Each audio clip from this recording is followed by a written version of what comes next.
So, ayun guys, luto ng ating kusido. Kusidong konting malasugi lang.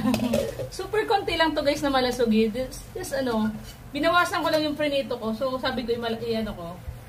So, luto na yung ano niya, luto na yung beans. Okay, so I'm gonna show you para ano.